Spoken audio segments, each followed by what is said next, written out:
Look at this lovely town. Everything is in the right place. The light is perfect. The streets are clean and ordered and symmetrical. There's not a single element out of place. Yet, something about it is wrong. Not wrong in a way you can point to immediately. Wrong in the same way a fake smile is wrong.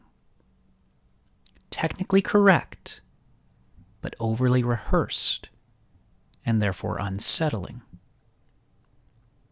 That is the aesthetic Peter Weir is building with The Truman Show. And learning to see it, learning to feel the wrongness in the perfection, is this week's work.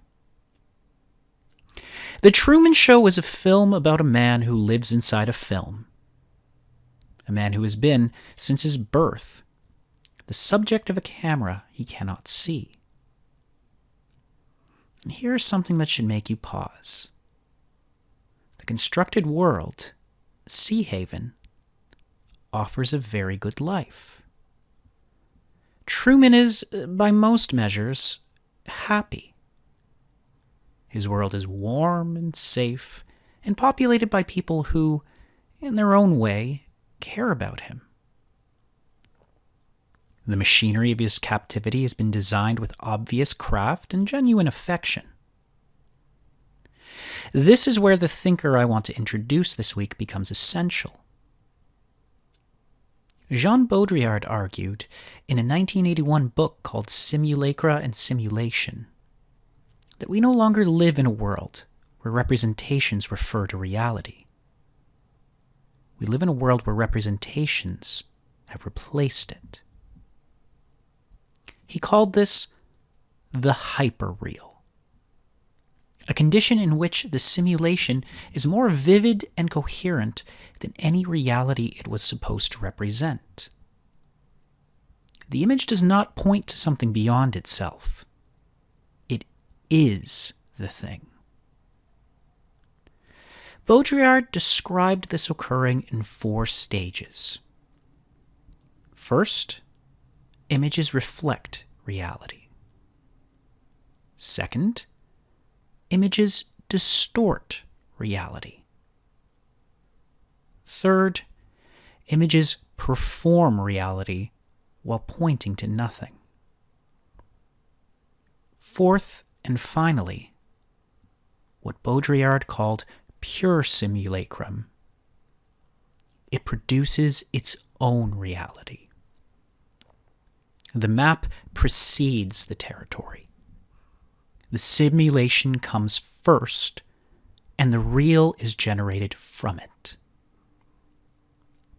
Sea Haven is stage 4. It was built before Truman's life began. His memories, relationships, and experiences were produced by the set. The territory of his existence was generated from the representation, not the other way around. This is why Truman hasn't noticed anything's wrong. A stage 4 simulation is not a bad copy of something real. It is fully coherent, internally consistent, and self-referential. It does not feel false because it has never been in contact with the true. Christoph, the producer of the show, is not a villain. He is a man who built a complete and coherent world.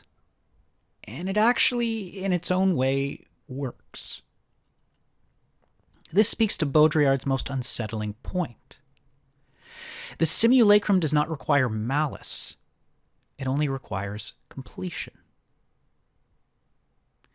When you watch this film, I want you to pay attention to a specific technical distinction. There are 2 kinds of camera in The Truman Show. There are Christoph's cameras, the hidden ones, the surveillance apparatus, which are often signaled by fisheye distortion and unusual angles, frames within frames, the aesthetic of being watched. And then there's the film's own camera, the one that you, the actual audience of the movie, are looking through. These two cameras do not always agree. There are moments when Weir's camera shows you something that Christoph's camera are not positioned to see, or would not choose to show. A moment of Truman alone. Maybe a moment of genuine uncertainty.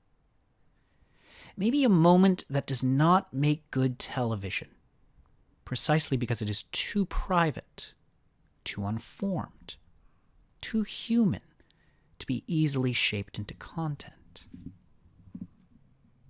Ask yourself, what technical decisions mark the difference between the two cameras? And what does that difference produce in you? I want to say one more thing about this film's context, because it really matters. The Truman Show was written in the 1990s, before reality television existed in anything like its current form, and long before there were people whose sole occupation was to live their lives on camera as a YouTuber, influencer, or streamer. At that time, the movie was a thought experiment. Within a decade, however, it was closer to a genre description. The question the film was asking, what is the cost of a life lived entirely in front of a camera, has become, in the age of social media and personal branding and algorithmic audience building, almost ordinary, mundane.